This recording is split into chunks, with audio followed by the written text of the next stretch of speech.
So scrolling through my feed, and I had one of these clickbait AI written articles pop up that said top 10 things to purchase for kayak fishing this holiday season. And I was like, oh, this was written by AI. At least I have a little bit of real world experience by now, kayak fishing for 15 years. So I decided I'll do something like this as a buying guide or recommendations guide. But I did want to keep it kind of unique. You know, I'm not going to talk about life jackets or paddles, just more the nuts and bolts stuff that I really use and appreciate a lot to get out there and fish as much as I do. That are they aren't necessarily the best and most necessary things, but there are a lot of things that are a little bit more on the down low I fall back on all the time, and maybe they'll make a good gift idea. Just a disclaimer, I'm not sponsored by anybody I'm talking about here, but I do get paid a commission if anything gets purchased here, so just keeping that in mind too. So let's get right into it. Number one I want to get started with is apparel, and these dry pants see a lot of action where I live in the North Carolina region. They're great when water temperatures are below 70, and I'd say down to about 60 degrees with air temperatures being in the comparable range. A little too cool for shorts, but they're super comfortable. And the biggest thing that people always seem to talk about is wearing waders on a kayak. I find waders to be hard to move in and are easier to overheat in. These Kokatat Hydrous dry pants have been with me for years and years and years. Easy to move around in, lightweight enough, easy to take off if it gets too hot. I really love these dry pants. I'll never wear waders over these in terms of that 60 to 70 degree range water. This is not a pure safety video below 60 degrees for the most part. We're talking dry suit temperature. They're really comfortable. I've had them for years. No holes in them. Stood the test of time for over 4 or 5 years. And these are the Kokatat Hydrous dry pants. Really great on the water addition for those colder months, man. I really like them. All right, next thing I got here, kind of a unique choice, but it saved me, man. This stuff like saves me on the water. So I had a subscriber send this to me, a Patreon member. This is the Kayak cushion. And a lot of kayak seats do have the problem that they're not designed for, some of them are decent, and a lot of them are these days, but having this Kayak cushion as a backrest for me has been, make it or break it. Probably couldn't function on long days on the water without that thing. Just straps onto the back of the seat. You can adjust the positioning based on where you need it. For me, it's lower back. And it's a simple thing, but having that Kayak cushion, it's a big deal, man. I've got a Native and an Old Town. I use it on both of those. It really helps keep me from feeling any back pain. Makes a huge difference.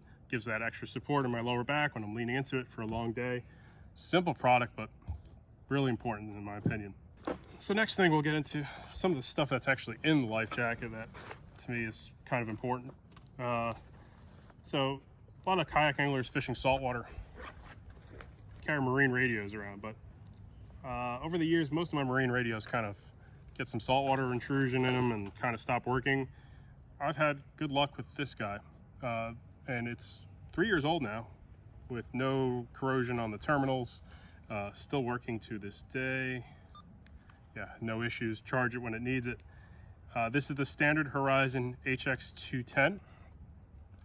And the only reason I'm even talking about this marine radio, why it's special to me, it's $99. And on top of that, it's held up for 3 years. So usually I do have them go through a marine radio due to corrosion or water intrusion. It's in the life jacket pocket, so eventually it'll get wet. And we test that, how submersible is it? For 3 years, usually they don't seem to last that long for me historically, but I've gotten 3 years out of this floating marine radio.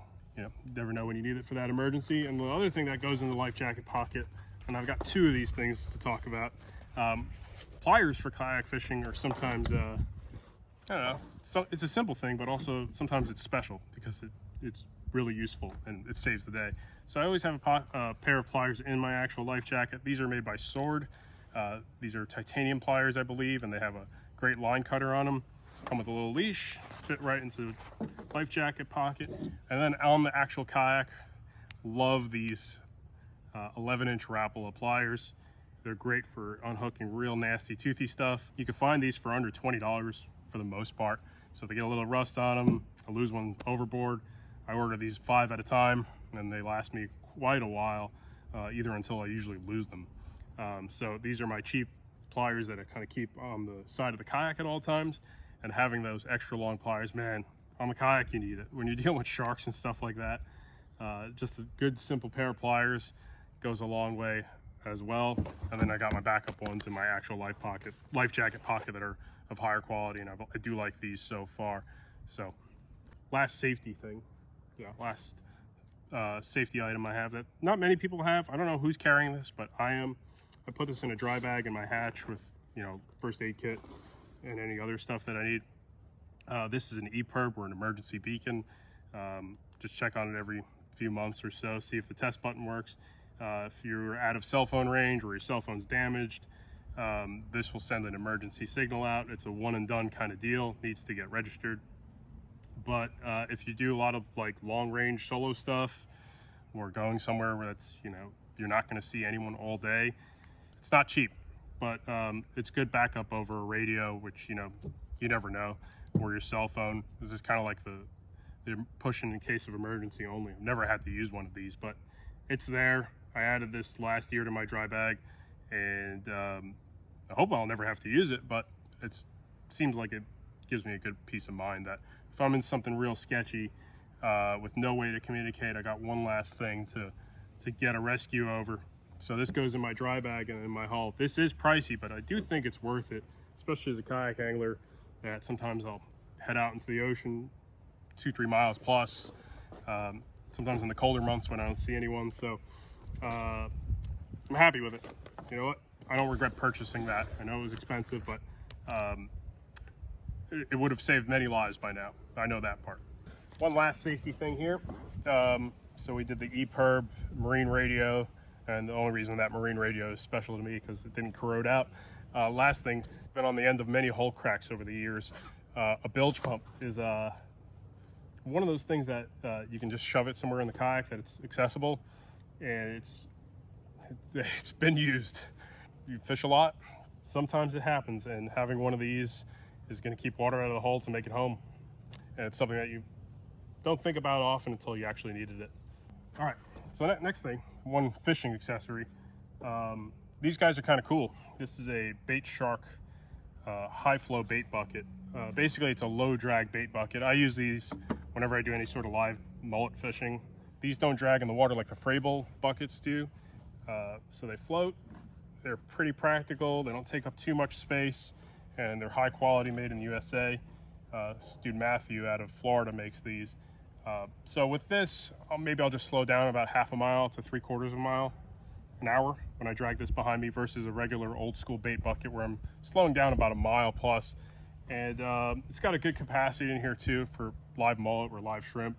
2 dozen live shrimp, no issues. About 2 dozen mullet also. So you can put a lot of live baits in here, and it doesn't drag too badly. So if you do a lot of live bait fishing, or you know somebody who does a lot of live bait fishing, this guy's really cool, and I really use it all the time when I'm doing that sort of fishing. So another little detail of something that I find pretty game changing in a subtle way. The next 3 things are transportation based. Moving a big kayak around is a pain. It sucks. First, this is a cart that I've had for 4 or 5 years now, and I use it on a lot of my different kayaks. This is the Wilderness heavy duty kayak cart. It's got a little rust on it, sure, but for the most part, I've never had problems with these tires. I can move around all the kayaks I own with this. Hobie Outback, Old Town Autopilot. Really useful kayak fishing cart. I really use this guy all the time. Without this, I probably wouldn't be able to move around my Old Town Autopilot very easily. I haven't tried any battery powered carts, so I'm still on manual. But this is, to me, is the only cart that can probably move that kayak around. So got 2 other interesting things that I use all the time for kayak transportation, so check it out. So this right here, that's the Yakima Big Catch. I use this to transport my kayaks pretty often. These guys are, 4 years old, so they're one of the only kayak cradles that are rated for really heavy weights, up to 135 pounds. So that's for these big fishing kayaks, and they haven't, faded or cracked in the sun. I live in North Carolina, so there's plenty of sun. Yeah, these are great saddles. So for long range transportation or to get up on crossbars, really like these guys, man. They've lasted a long time. Really useful. Now this right here is really the final transportation accessory recommendation. This guy's seen some action, man. This is the Boondocks Groovy T-Bone, and well, it's for pickup truck bed owners, but I've been using this guy forever. I've had to replace the goalposts on him, knocked them off a couple times, but really solid bed extender for a pickup truck. Puts my kayak in there, and yeah, this thing's seen some use, man. Practical design, sturdy, high quality parts to it, man. My kayaks on a day-to-day typically get transported on that Boondocks T-Bone. That guy's pushing 4 or 5 years old, so I'm not oohing and wowing at the newest shiny thing. Most of this stuff that I showed has been with me for at least a year, so hopefully that's a fun little holiday season buying guide of kayak fishing accessories that I use and thought were pretty useful. There's plenty of other ones out there, but these were the first 10 that came to mind. I won't make too many fully product central videos where I'm just talking about products, but all this stuff is pretty, you know, in terms of kayak fishing, yeah, it all plays a pretty big role in what I do day to day. And I'd probably replace everything you saw here the next day with the exact same thing if I lost anything or broke anything. Yeah, I think without a doubt that will all get replaced the next day, where I'd say I need another one of those. So nothing here I've been like, no, everything here is a full-on recommendation / endorsement to some end. So guys, I'm running a sale on paddle tails until November 15th. All paddle tails are 20 to 30% off right now, so it's a pretty big sale. Working on some new products for next year. So all right, well, that's the holiday buying guide, non-AI human being version.